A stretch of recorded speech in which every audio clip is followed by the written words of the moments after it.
adventurers. It's your adventure podcast hostess with the mostest, Katie Staples. In this podcast, I'm going to share my travel stories, tips, and tricks for exploring and creating unforgettable experiences and memories. If you're just looking to get out more, you're craving a crazy getaway, or you're an experienced nomad living in your Sprinter van, this is the podcast for you.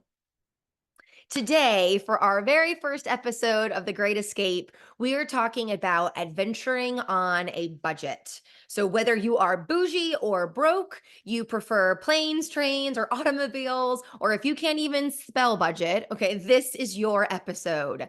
Let's keep that money in your pocket so that you can do as many trips as possible this year. My goal is for all of you to determine what your adventure is and then help you to start to live that now, not wait until retirement or later on in life. This episode will consist of tips for the transportation, the stay, fun, food, and there will be more episodes on using points, credit cards, etc. in the future. So, first, I'm going to ask you a bunch of questions to help you get some clarity on your travel goals. The first step in helping you adventure on a budget is to determine what that budget is. So, for the next 12 months, how much money do you have already saved? How much more will be saved? And how much will you finance by putting on a credit card and paying off later? Now, hear me. I would never suggest someone go into debt to travel, okay? And if you have a solid plan for how to pay off those expenses before interest sets in, great. So, next question. How much time do you plan to spend traveling? Will you do mostly long weekends or do you like 1 week plus? Do you prefer being gone 3 to 4 days at a time, or do you not get enough out of it unless it's 10 days or more? And don't just default to a Friday to Monday long weekend. You have vacation time for a reason. Use it. Next, what is the goal of each trip? To unwind? To experience cool things? Like, what's your priority? If it's to decompress, that might look like no screen time, sleeping in, being in a relaxing environment. Or are you packing in as much fun as possible and seeing all the sights and doing all the things? Here's some examples based on the priority of the trip. A relaxation trip could probably be several days to a week at a beach. You're probably going to stay at one location, so no packing and unpacking. And a bulk of that budget will probably go to the amazing accommodation. Maybe you'll also look into all inclusives or cruises. If you're seeking an adventure vacation, which is usually my go to, you'll probably prioritize your spending on the activities and less on the accommodations, and you'll do more budget friendly travel to get there. Now, if you're going for wellness, usually you'll spend more on the accommodations because they'll have spas and classes like yoga. Whereas someone traveling to enjoy like the cuisine, they'll spend more money on the food and experiences like cooking classes or wine tours, and they may spend more on accommodations central to those items. And lastly, if you're a city adventurer, you'll probably spend more money staying in accommodations that are more conveniently located and your transportation getting around, and less money on some free and inexpensive experiences there. If you're traveling to visit a specific location, when is the best price time of year to travel there? Most destinations are more expensive to get to and spend time in during the summer and holidays. So, when is high season in that location and can you avoid that? That being said, be mindful of why some places have high and low seasons. Like, you probably don't want to go to Costa Rica at the end of the rainy season because sometimes the roads wash out. Or you don't want to go to Death Valley in August and be miserably hot. Now, sometimes people travel based on dates that they have available instead of for a specific location. So, for example, in high school, I remember going to Disney World the week of Thanksgiving. My family knew my sister and I had several days off school, and my parents had off from work, and they looked at places that were less crowded and less expensive during that week. And apparently, Disney World's slowest week was the week of Thanksgiving. So, that's when we went. If you go on going.com, which used to be Scott's Cheap Flights, you can type in dates and see what destinations have the most affordable flights during that time.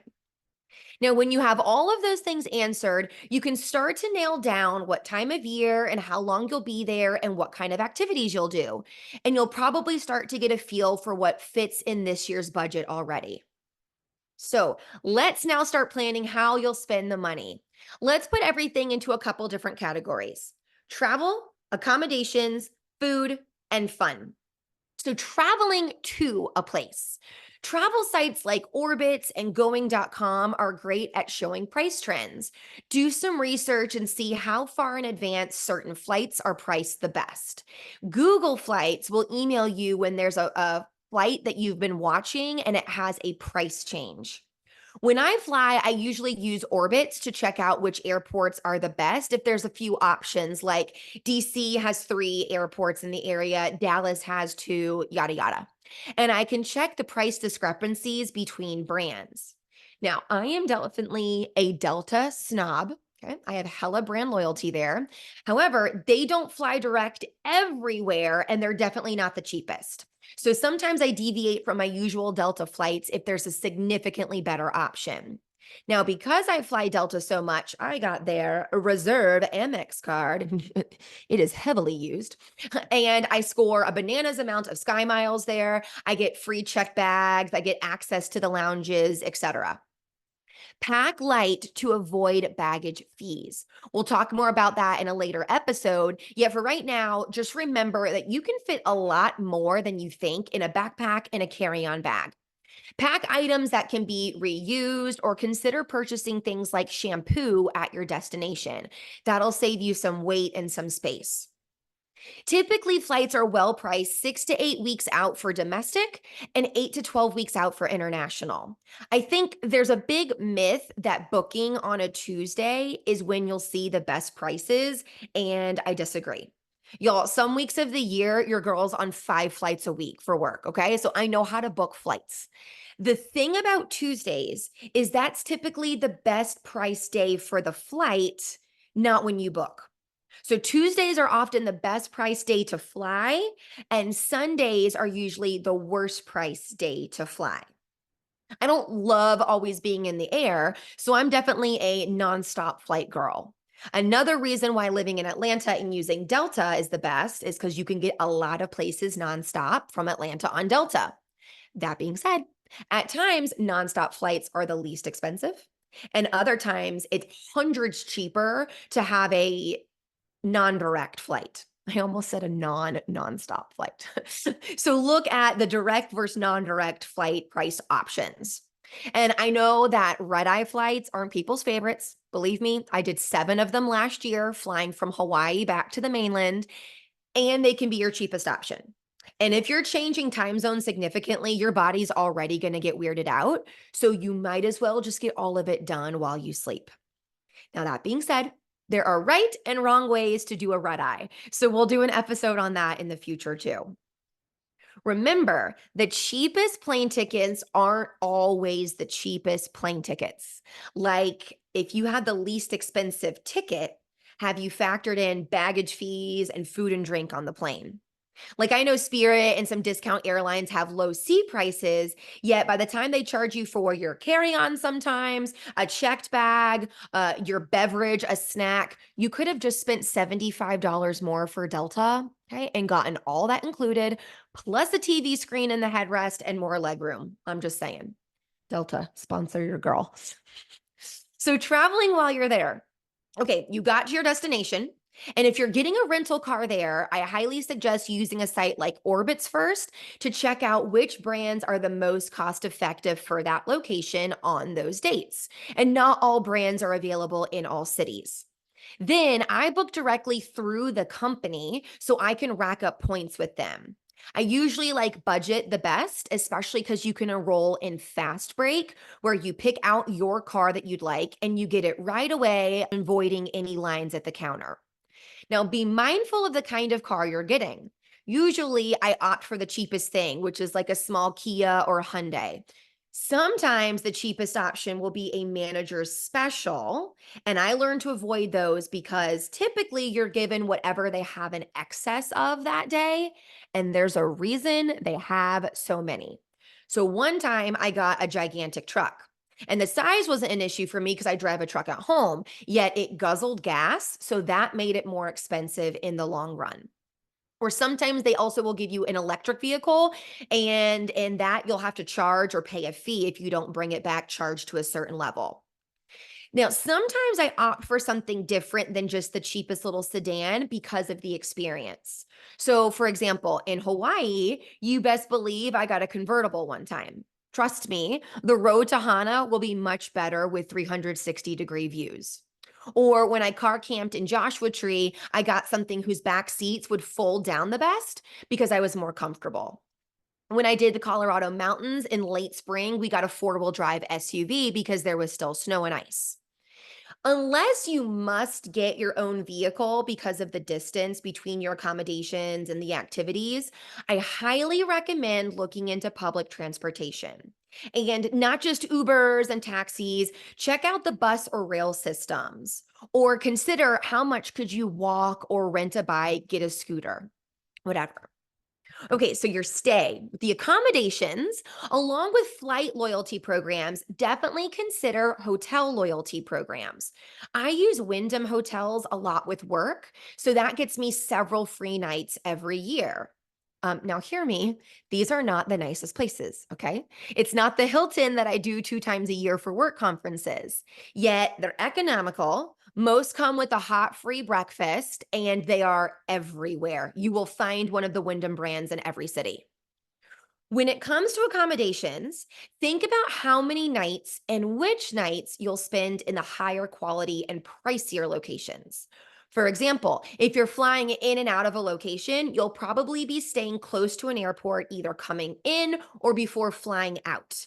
And I would consider downgrading those nights to a more economical experience, especially if they have a free airport shuttle, free breakfast, etc. Then, for the better portion of your trip, consider how long you'll actually be in your room. Do you really need all of the amenities? How important is it to your experience that you actually be right downtown or in the middle of everything? For my RV and camper friends, look into Harvest Host and Boondockers Welcome. This is an inexpensive annual membership to breweries, farms, wineries, museums, churches, yada, yada, that allow for self contained vehicles to stay on their property. Self contained vehicles. So that doesn't mean a tent, that means you have a bed and a toilet in your rig. And typically they allow one night, like as you're traveling to your next destination as a stopover. And the general rule is to patronize the business in some way. So whenever I head west, I usually stop at Landry Vineyards outside of Monroe, Louisiana. They're a part of Harvest Host and they have multiple spots for RVs to stay for free. And all I do in exchange is have a wine tasting and buy some cheese and snacks, which I would have done passing through even if I weren't staying the night there. So I count that as a completely free stay. Wherever you stay, be mindful of any hidden fees. Like the casinos in Vegas will typically charge you the room and taxes up front, and then you have to pay like $30 per person per day, a resort or amenity fee when you check in. On to the fun. Are you doing an activity consistently? And is there a pass for that? So, my jam is national parks. So, I bought the America the Beautiful National Park Pass for $80 last year. They're good for 12 months, and I was able to see 16 national parks in 2023 and two in 2024 with it. Now, some national parks don't have a fee or it's a very nominal fee. Like Mammoth Cave National Park was free to drive into. And yet, some like Acadia, Glacier, Everglades, Yellowstone, they're at least $30 per car each day. So let's just say I got my money's worth seeing 18 national parks for $80. Look for free attractions. Create your own walking tour of a downtown area and some parks. Or check out the street vendors or a farmer's market or museums. Spend a day at the beach, hiking, geocaching, art galleries, wine tasting, brewery tours. There's so many free and cheap options that allow you to really get to know an area. If you're doing a tour, is there a self-paced option? Is the private tour really necessary for your experience? In Central America, I've toured some Mayan ruins by myself or who I was with. And then there were times that we actually paid for a tour guide to give us more info and show us all the good parts. If you like an adrenaline rush like me, skydiving and bungee jumping and parasailing, they're all pretty expensive. So if those don't fit the budget, would you be okay ziplining instead? Okay, on to food. This could be a little harder to budget for compared to the other categories because you often don't know exactly where you're eating all of your meals, like you might know all the activities you're doing or the places you're staying, or you don't know what place looks really great until you finally do show up there. So you're going to eat whether you're at home or whether you're on vacation. So this chunk of the expense is a little different than others. That being said, most people tend to eat out more often and more expensively on vacation. If you go to TripAdvisor and type in the city and click restaurants, you can search by the cheaper or mid range or more luxurious price categories, and you'll see what places are considered middle tier, lower tier, and you can check their menu prices, and that should give you an idea of what you might spend for each meal in that destination. Keep in mind what meals you could do for yourself if you don't mind cooking on vacation and if you have the means to do it. Or what food can you bring with you or buy when you get there? Like, usually, when I get somewhere, I go to a grocery store and I stock up on things like my Starbucks cold coffee, jerky, trail mix, fruit, so that I have those things on hand and I don't always have to stop and spend more money at a restaurant. What meals would you prefer to eat out? Maybe you'd like a fancy dinner, so you opt for the hotel free breakfast and a light picnic lunch. Or if you're on a budget, keep in mind you'll typically get a better value for lunch deals than you will at dinner time. And lastly, in other countries, local food and beer are sometimes cheaper than buying your imported name brand favorites at the grocery store. So shop local, support those people, and save a little bit of money at the same time. Now, this last category of things, they have some random additional tips for making sure you stay within your budget, and yet they don't fit the travel accommodations, fun, and food categories. For your cruises and all inclusives, remember to budget about 10% in additional expenses such as tips and souvenirs. Remember to take advantage of special discounts like student, AAA, AARP, etc. Before you travel abroad, check with your phone provider to make sure you're not hit with any roaming fees. Choose inexpensive locations. Forbes says these are the cheapest places to stay in 2024. Vietnam, South Africa, Kenya, Japan, Portugal, Egypt, Bulgaria, Indonesia, Turkey, Cyprus, Malaysia, Thailand, India, Spain, and Jamaica. Now, the cheapest places to stay in 2024, and getting there could be a huge expense for you. So, if international airfare isn't happening for you, consider where you could drive or take a train to domestically. I trust you loved all these budget tips. What are your favorites? What did I miss? Find me on Instagram at the.great.escape.podcast and send me a message. That's the.great.escape.podcast. Send me a message. And don't forget to hit subscribe so that you can follow along and dream big for your journeys on The Great Escape. See you next time, adventurers.